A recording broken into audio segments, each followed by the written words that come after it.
नमस्कार साथियों, एक बार फिर से आप सभी का स्वागत और अभिनंदन है। देखिए, लोक प्रशासन से संबंधित आज हमारा ये दूसरा वीडियो है। इससे पहले जो फर्स्ट यूनिट थी, उस यूनिट में हमने लोक प्रशासन का अर्थ, लोक प्रशासन की प्रकृति और लोक प्रशासन का क्षेत्र अर्थात दायरा, इन तीनों के बारे में बात कर चुके हैं। आज यूनिट फर्स्ट का ही एक दूसरा वीडियो है, जिसमें हम आज लोक प्रशासन के उद्भव के बारे में तथा इसके विकास के जो चरण हैं उन सब के बारे में बात करेंगे। तो वीडियो के अंत तक जरूर आएँ। निश्चित रूप से आपको वीडियो पसंद भी आएगा और एक शॉर्ट एंड स्वीट वीडियो है। आप वीडियो को पूरा ज़रूर देखें। काफ़ी मैटर को इंक्लूड किया गया है इसमें। तो शुरू करते हैं। देखिए, अगर इसके उद्भव और विकास के बारे में देखिए, एक तो पहले बात करेंगे उद्भव में। इसके उद्भव में क्या करेंगे, उद्भव से पूर्व लोक प्रशासन का दायरा क्या था और उद्भव होने के कारण क्या कारण थे कि ये नया विषय सामने आया था। आखिर पहले ये किस सब्जेक्ट के साथ में पढ़ाया जाता था, इस सब के बारे में बात करेंगे। और फिर इसके बाद में विकास अर्थात विकास के चरण, कि इसका विकास कुल कितने चरणों में हुआ था, जो एनसीईआरटी के अकॉर्डिंग इसके कितने चरण माने गए, इससे संबंधित बात करेंगे। तो देख लेते हैं पहले इसके लोक प्रशासन का जो जन्म है वो कब हुआ था। लोक प्रशासन का जो जन्म है वो 1887 को माना जाता है। देखिए, 1887 से पूर्व लोक प्रशासन अस्तित्व में था, लेकिन राजनीति, जैसे आप समझ लीजिए एक बार थोड़ा, राजनीति का जो सीधा संबंध नीति निर्माण से था। जो राजनीति का जो संबंध था उसका मतलब था नीति का निर्माण करना अर्थात कानून बनाना, नीतियों का क्रियान्वयन यानी नीतियों को जो लागू करना है, उसका जो सीधा संबंध था वो लोक प्रशासन से हुआ करता था। पेपर में कई बार पूछा गया है लोक प्रशासन की जननी कौन माना गया है, तो जो लोक प्रशासन की जो जननी है वो माना गया है राजनीति विज्ञान को, क्योंकि लोक प्रशासन को पहले राजनीति विज्ञान के अंतर्गत ही पढ़ाया जाता था। अतः लोक प्रशासन का सीधा संबंध राजनीति विज्ञान से है। किससे है? राजनीति विज्ञान से है। देखिए, यहाँ दे रखा है, इसमें जो पॉइंट था वो आपको समझा दिया गया है। एक लंबे समय तक प्रशासन संबंधी समस्त चिंतन राजनीति, नीति शास्त्र, विधि विज्ञान जैसी विधाओं के साथ घुल मिल रहा था या घुला मिला रहा था। ये अबुल फजल द्वारा लिखित आईन ए अकबरी यानी अबुल फजल द्वारा रचित आईन ए अकबरी लोक प्रशासन का एक उल्लेखनीय ग्रंथ माना जाता है।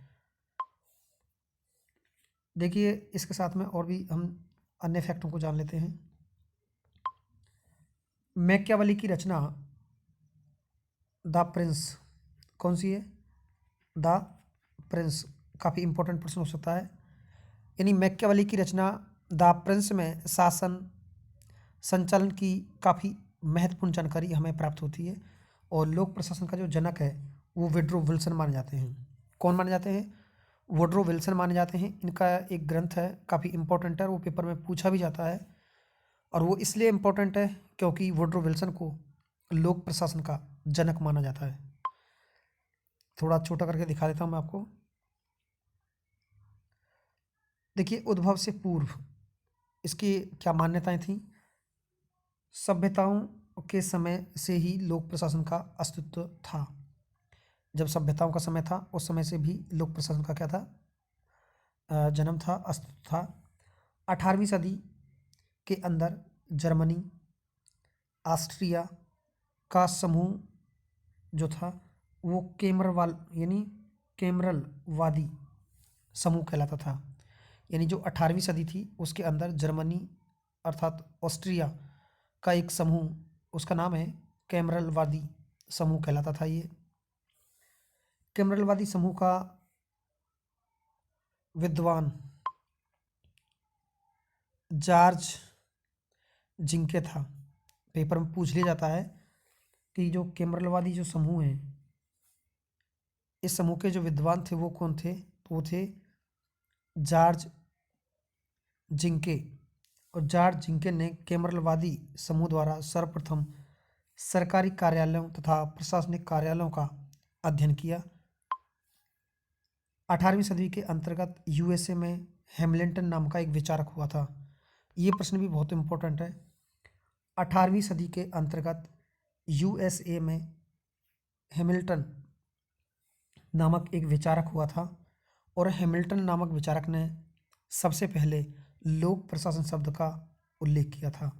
तो ये प्रश्न भी काफ़ी इंपॉर्टेंट हो सकता है कि लोक प्रशासन शब्द का सर्वप्रथम उल्लेख किसने किया था। जो लोक प्रशासन शब्द है उसका उल्लेख सर्वप्रथम यूएसए यानी अमेरिका में हैमिल्टन महोदय ने किया था। देखिए इसकी पुस्तक है तो इसलिए काफ़ी इंपॉर्टेंट हो सकती है।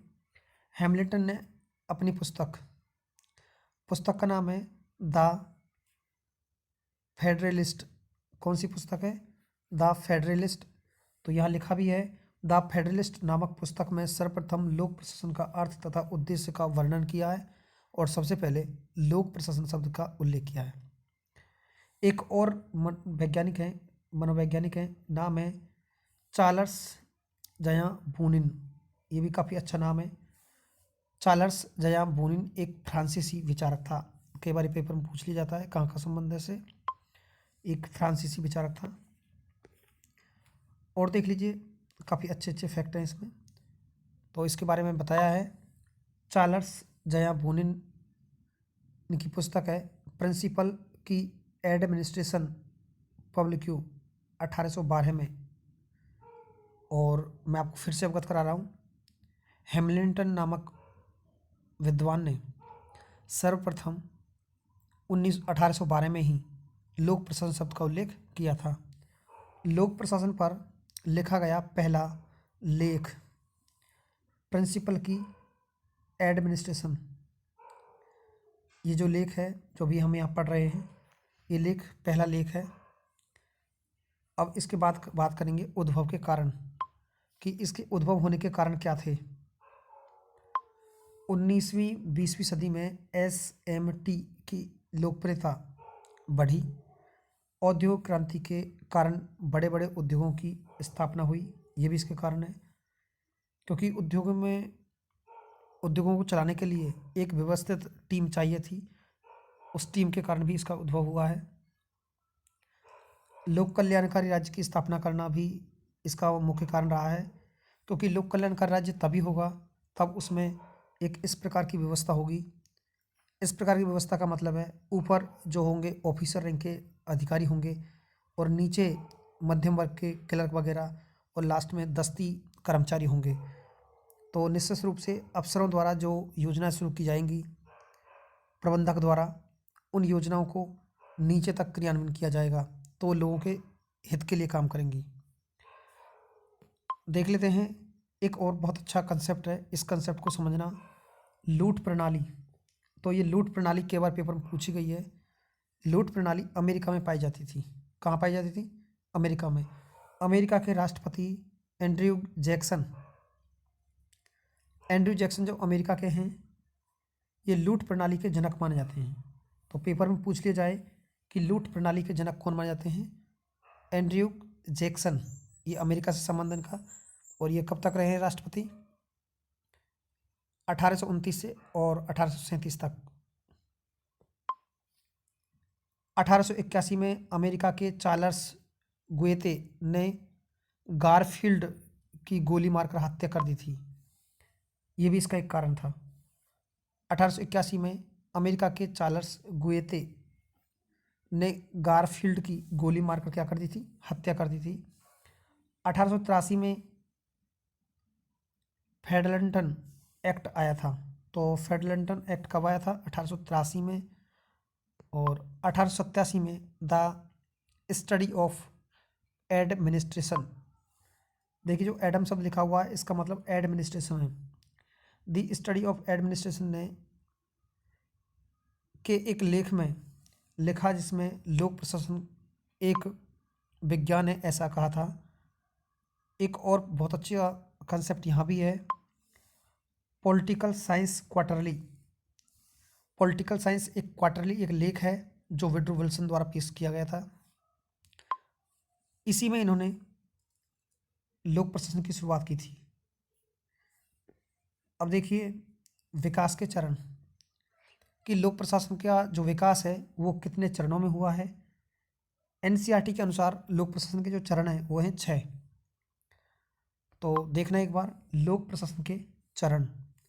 प्रथम चरण है 1887 से लेकर के 1926। इसमें हुआ क्या, राजनीति प्रशासन विभाजन का जो काल है उसकी शुरुआत हुई थी। राजनीति प्रशासन विभाजन का काल, अर्थात राजनीति से इसे पृथक किया गया था। और द स्टडी ऑफ एडमिनिस्ट्रेशन 1887 में वुड्रो विल्सन द्वारा एक पुस्तक लिखी गई थी। इस चरण को राजनीति प्रशासन द्विविभाजन के रूप में जाना जाता है। किसके नाम से, इस चरण को राजनीति प्रशासन द्विविभाजन, कई बार पेपर में आता है राजनीति प्रशासन द्विविभाजन के नाम से कौन सा चरण जाना जाता है, तो वह है प्रथम चरण। देखिए वुड्रो विल्सन को लोक प्रशासन का पिता कहा जाता है, फादर ऑफ एडमिनिस्ट्रेशन कहा जाता है इनको। लोक प्रशासन का पिता वुड्रो विल्सन को कहा जाता है। काफ़ी अच्छा प्रश्न हो सकता है ये। और विल्सन ने प्रशासन को राजनीति से अलग किया। इन्होंने तर्क दिया राजनीति का सरोकार नीति निर्माण से है, जबकि प्रशासन का सरोकार नीति निर्णयों से है। नीति निर्माण का कार्य तो पॉलिटिकल साइंस अर्थात राजनीति विज्ञान का था, और नीतियों पर निर्णय लेना या उनका क्रियान्वयन करने का जो काम था वो प्रशासन का था, लागू करना। इस तरह से इन्होंने पॉलिटिकल साइंस और पब्लिक एड अर्थात लोक प्रशासन में अंतर बताते हुए इसमें विभाजन किया था। इसलिए वुड्रो विल्सन को इसका जनक माना जाता है। देखिए विल्सन प्रशासन को एक विज्ञान मानते हैं। क्या मानते हैं, विज्ञान अर्थात साइंस मानते हैं। फ्रेंच विचारक फ्रैंक गुडनाउ एक महान विद्वान है, फ्रैंक गुडनाउ, ये भी अच्छा प्रश्न है। 1900 में पॉलिटिक्स एंड एडमिनिस्ट्रेशन नामक पुस्तक लिखी। अमेरिका लोक प्रशासन का जनक फ्रैंक गुडनाउ को माना जाता है। ये प्रश्न आप कहीं लिख लेना।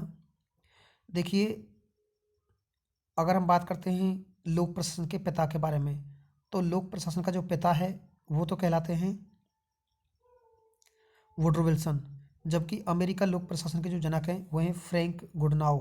काफ़ी अच्छा प्रश्न है। 1926 में एल डी वाइट, ये भी बहुत अच्छा क्वेश्चन है।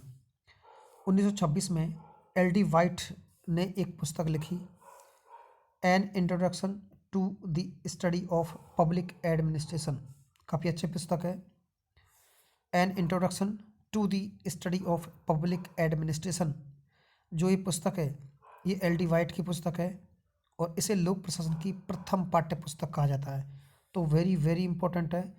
अगर पेपर में आपसे पूछ लिया जाए कि लोक प्रशासन की प्रथम पाठ्य पुस्तक कौन सी है, उसका नाम है an introduction to the study of public administration, जिसे एल डी वाइट ने 1926 में लिखा था, 1926 में।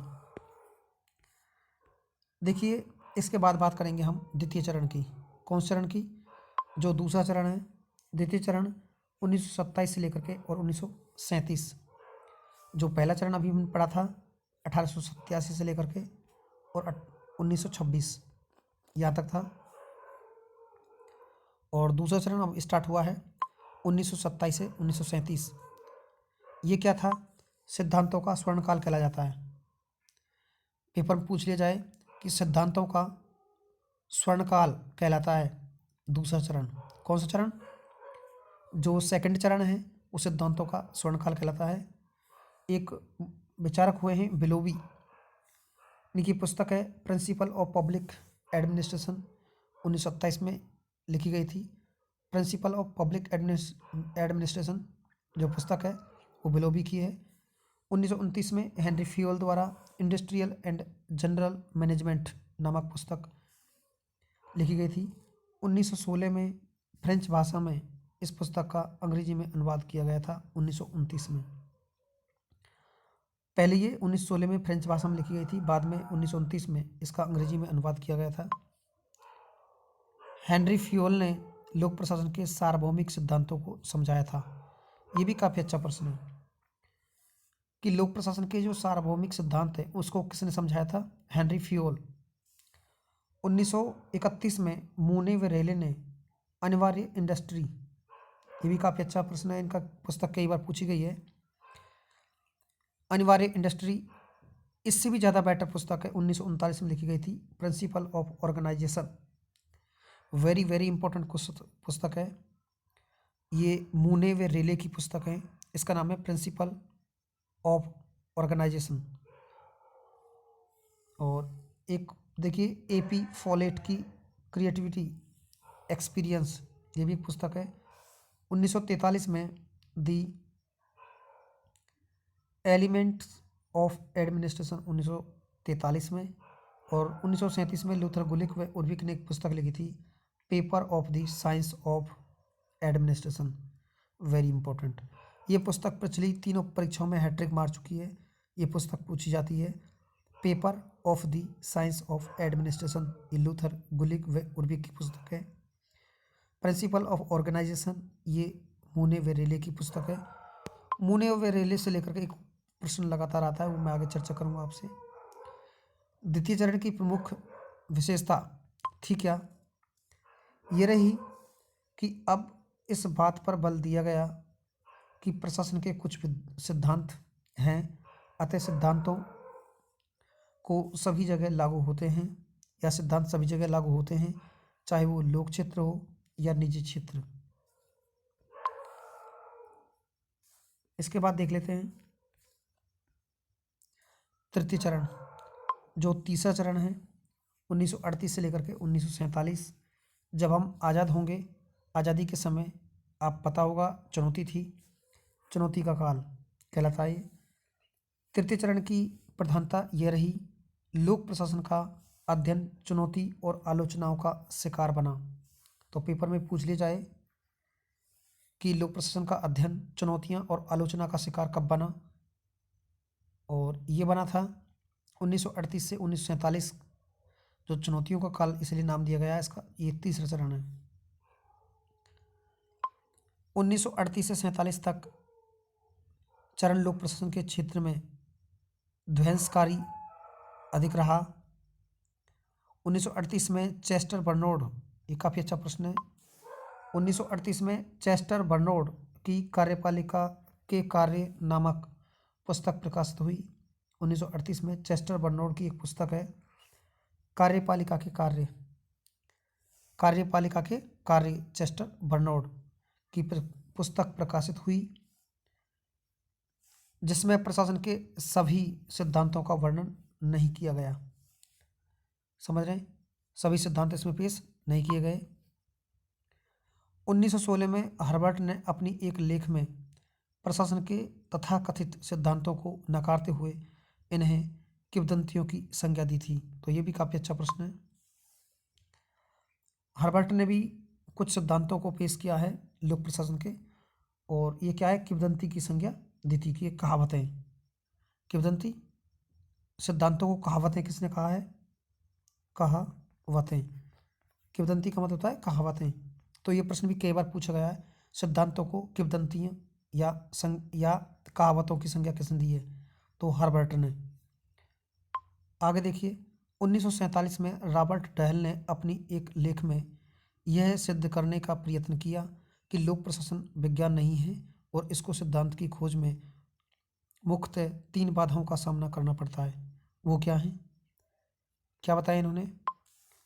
प्रथम, विज्ञान मूल्य शून्य होता है। प्रथम क्या है? विज्ञान मूल्य शून्य होता है, जबकि प्रशासन मूल्य बहुल्य होता है, इसलिए ये विज्ञान नहीं हो सकता, ऐसा कहा है। द्वितीय, मनुष्यों के व्यक्ति का मनुष्यों के यानी व्यक्तित्व समान नहीं होते, और फलस्वरूप प्रशासन के कार्यों में विभिन्नता आ जाती है। ठीक बात है। तृतीय, वह सामाजिक ढांचे में एक सी बाधा है जिसके अंतर्गत लोक प्रधानता पनपती है, अर्थात बेईमानी पनपती है। समझ रहे हैं? अब देखिए चौथा, पहचान संकटावस्था काल। आप लोगों को ये पता होगा, जैसे भारत आज़ाद हुआ था तो उसके सामने बहुत ज़्यादा संकट थे कि हमें अपनी इकोनॉमी कैसे ग्रो करनी है, क्योंकि हमको पहले चुनौती थी अंग्रेज़ों से। इस तरह आप याद कर सकते हैं इनको। फिर हमारे सामने एक संकट अवस्था थी 1948 से 70 तक, क्योंकि आप लोगों को पता होगा कि आज़ादी के तुरंत बाद जवाहरलाल नेहरू देश के प्रधानमंत्री बने। वो चाहते थे कि जो लोक प्रशासन होगा वो केवल और केवल लोक प्रशासन होना चाहिए, निजी प्रशासन नहीं होना चाहिए। भारत अभी आज़ाद हुआ है, अंग्रेज़ों की चुंगल में था, तो फिर से हम इसे प्राइवेटीकरण में ना ले जाएं। तो सरकार का मुख्य ध्येय था कि हम इसे सरकारी नीतियों में ही बिलीव रखा था, विश्वास रखा था। तो देखिए 87 से पूर्व यानी 1887 से पूर्व पब्लिक एड पॉलिटिकल साइंस के साथ ही पढ़ाया जाता था, और पॉलिटिकल साइंस और पब्लिक एड को फिर अलग किया गया। इसके बाद में पॉलिटिकल यानी पब्लिक एड सिद्धांत और द्विविभाजन में बांटा गया, और पब्लिक एड जो है बाद में एक पब्लिक एड के रूप में सामने आया। पहले एवं दूसरे चरण को जब तीसरे चरण में चुनौती मिल गई तो पहचान की जरूरत हो गई। अधिकांश विचारक राजनीति विज्ञान की ओर चले गए, मतलब पहचान नहीं कर पाए ना, तो कुछ लोगों ने लोक प्रशासन को नकार दिया और फिर से वो राजनीति विज्ञान की ओर चले गए। अधिकांश विचारक अंतः अनुशासनात्मक रूप में करते रहे। सभी विषयों को सम्मिलित रूप से या जोड़कर लोक प्रशासन में अध्ययन करेंगे, ऐसा कहा गया। लोक प्रशासन का अध्ययन परिस्थितियों के सापेक्ष किया जाने लगा। संकटकालीन अवस्था की बात है। पारिस्थितिकी उपागम सभी विषयों से प्रभावित होता है तथा प्रभावित भी करता है, ऐसा कहा गया। अर्थात इस विषय में लोक प्रशासन में कोई सुव्यवस्थित अध्ययन नहीं था। पारिस्थितिकी उपागम पर कई विचारकों का अध्ययन हुआ। इस चरण में तुलनात्मक लोक प्रशासन की शुरुआत हुई। तो ये काफ़ी अच्छा प्रश्न है कि तुलनात्मक लोक प्रशासन की शुरुआत किस चरण में हुई थी। तो अभी हम बात कर रहे थे कौन सा चरण है, तो चरण हो जाएगा चौथे वाला। और संरचनात्मक प्रक्रियात्मक उपागम को अपनाया गया। इस चरण में विकास प्रशासन पर अध्ययन की शुरुआत हुई। तो एक प्रश्न पूछा जाता है कि विकास प्रशासन के पिता कौन है। लोकचयन उपागम हुआ। रोजर्ट डहेल बाधा द्वारा जो बाधाएं बताई गई थी वो हैं आदर्शों की स्थिति को स्पष्ट करना, मनुष्य के व्यवहार का पूर्व अनुमान और तुलनात्मक लोक प्रशासन। देखिए तुलनात्मक का सर्वाधिक जो अध्ययन है, तुलनात्मक का जो सर्वाधिक अध्ययन है वो फ्रेड रिग्स ने किया था। सीएजी के 1960 में अध्यक्ष फ्रेड रिग्स को बनाया गया। फादर ऑफ सीपीए तो कहा जाता है फ्रेड रिग्स को। फ्रेड रिग्स ने सभी देशों की तुलनात्मक अध्ययन के लिए एक मॉडल दिया था। अर्थात तुलनात्मक नीति के जनक कौन माने जाते हैं? Fred Riggs. आगे दे रखा है इसमें, देखिए यहाँ समझा देता हूँ मैं आपको।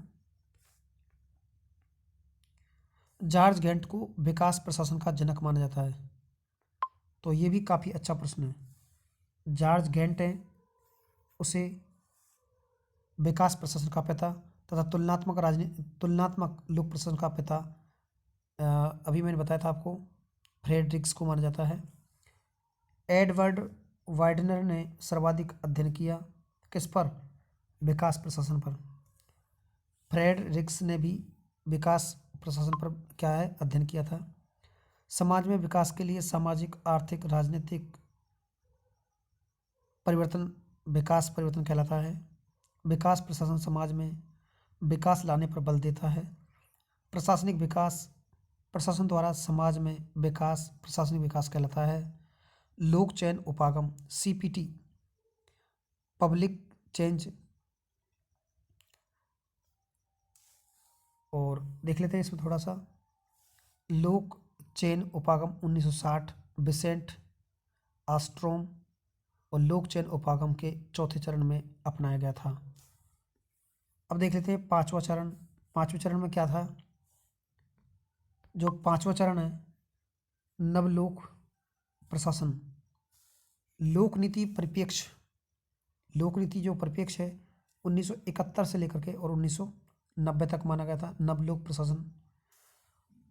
1968 में मिन्नोबुर्ग फर्स्ट एक सम्मेलन हुआ था जिसके अध्यक्ष डिवाइट वाल्डो माने जाते हैं। देखिए यहाँ से भी एक प्रश्न पूछा जाता है कि मिन्नोबर्ग सम्मेलन कुल कितने हुए थे। तो मिन्नोबर्ग जो सम्मेलन है वो कुल 3 मिन्नोबर्ग सम्मेलन हुए हैं और इनमें अंतराल है वो है 20 वर्ष का, यानी 20-20 वर्ष का इनमें अंतर है। तो पहला 68 में हुआ, इसके बाद 88 में और फिर 2008 में। अगला जो चौथा होगा वो 2028 में होगा। देखना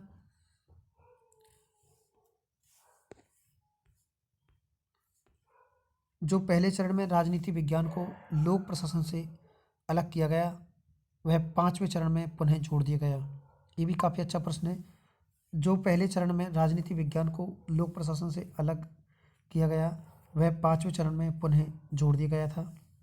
अतः पांचवें चरण में लोक प्रशासन को अंततः अनुशासनात्मक सामाजिक विज्ञान के रूप में स्थापित किया गया। पांचवें चरण में मूल्य युक्त कर दिया गया और विनों का शाहीकरण किया गया। 1980 में इंग्लैंड में मार्गरेट थेचर, देखिए यहाँ की प्रधानमंत्री थी मार्गरेट थेचर, इंग्लैंड की महारानी थी सॉरी। तो थेचरवाद कब आया था? 1980 में। देखिए ब्रिटेन में थी मार्गरेट थेचर और थेचर ने जो वाद अपनाया था उद्योगों में इस प्रणाली को अपनाया था, इसलिए इसे थेचरवाद कहा जाता है। और अमेरिका में जो इसके जनक माने जाते हैं वो माने जाते हैं रीगन। कौन से क्या माने जाते हैं? रीगन, इसलिए इसे रीगनवाद के नाम से भी जाना जाता है। थेचरवाद रीगनवाद क्या है ये आपको समझना होगा। थेचरवाद लोक प्रशासन की जो शुरुआत है वो ब्रिटेन में प्राइवेटी क्षेत्र में की थी मार्गरेट थेचर ने, इसे थेचरवाद कहा गया। और यूएसए यानी अमेरिका में रीगन्स ने जो नीतियाँ अपनाई लोक प्रशासन के प्रति उन्हें रीगनवाद कहा गया। इस चरण में लोक प्रशासन का जन्म हुआ था। आगे देखिए अगला है छठवां नवलोक प्रबंध काल। इस काल में एलपीजी के दौर में लोक प्रशासन, आप समझ गए होंगे एलपीजी का मतलब है लिबरलाइजेशन, प्राइवेटीकरण और ग्लोबलाइजेशन। आप देखिए ये जो मॉडल है 1991 में सॉरी देखिए जो एलपीजी मॉडल है ये 1991 में डॉक्टर मनमोहन सिंह के समय लाया गया था। 1988 में प्रथम मिन्नोबर्ग सम्मेलन हुआ था और इसके अध्यक्ष मैं पीछे बता चुका हूँ एल डी वाल्डो देखो डिवाइड वाल्डो बताया था मैंने। डिवाइड वाल्डो पहले अध्यक्ष थे इसके नवलोक प्रबंधक। और ये देखिए 1992 में ओसबर्न गैबलर यानी रिवेंटिंग गवर्नमेंट एक पुस्तक लिखी गई थी। अब यहाँ अगर मिन्नोबर्ग सम्मेलन में मैं पहले ही बता चुका हूँ मिन्नोबर्ग सम्मेलन हर 20 वर्ष में हुआ। अतः प्रथम मिन्नोबर्ग सम्मेलन 1968 में डिवाइड वाल्डो यहाँ अध्यक्ष थे। द्वितीय मिन्नोबर्ग सम्मेलन 1988 में इसके अध्यक्ष थे फ्रेड रिक्सन। और तृतीय जो मिन्नोबर्ग सम्मेलन है वो 2008 में हुआ था। रोज मेरीली इसके क्या थे? अध्यक्ष थे। तो पहले के थे वाल्डो, दूसरे के थे फ्रेड रिक्सन और तीसरे के थे रोज मेरीली। द्वितीय मिन्नोबर्ग सम्मेलन शांतिपूर्ण हुआ तथा ये सबसे व्यापक था। तो ये प्रश्न भी एक बार पूछा गया है कि सबसे व्यापक मिन्नोबर्ग सम्मेलन था प्रथम, द्वितीय, तृतीय और सभी, तो इसका हो जाएगा द्वितीय, दूसरा।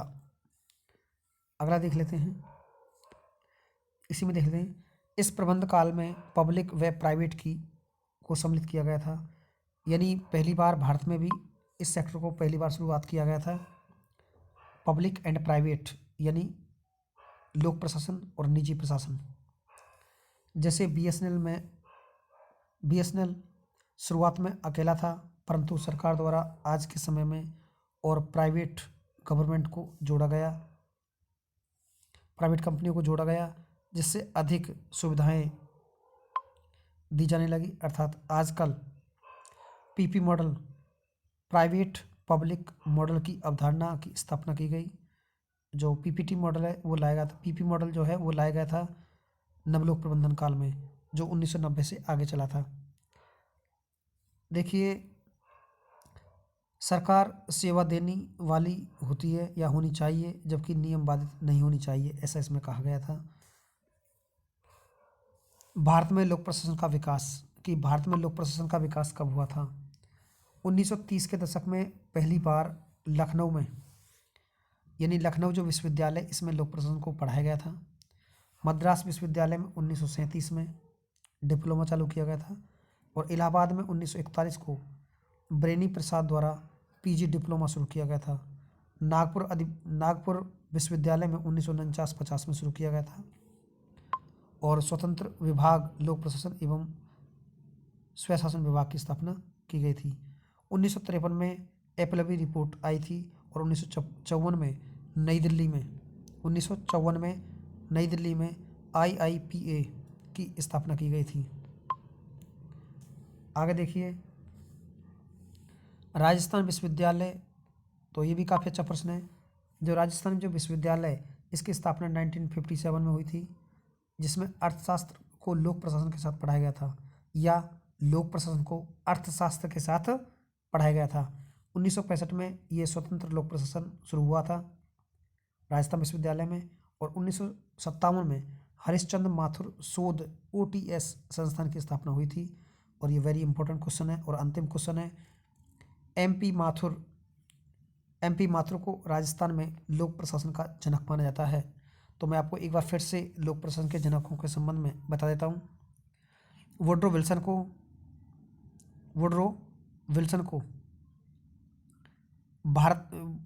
को लोक प्रशासन का जनक, और भारत में लोक प्रशासन के जो जनक हैं, MP माथुर को माना जाता है राजस्थान में। तो मुझे कमेंट करके ज़रूर बताएं अमेरिका लोक प्रशासन के जनक कौन थे। तो साथियों, आज के लिए इतना ही। आज यूनिट नंबर फर्स्ट है, वो समाप्त होती है। कल हम यूनिट नंबर 2 के बारे में बात करेंगे। तो अगर वीडियो आपको अच्छा लगा है तो कमेंट ज़रूर करें और बताएं हमें, हम निश्चित रूप से आपको अगला वीडियो पेश करेंगे। तो थैंक यू साथियों, धन्यवाद।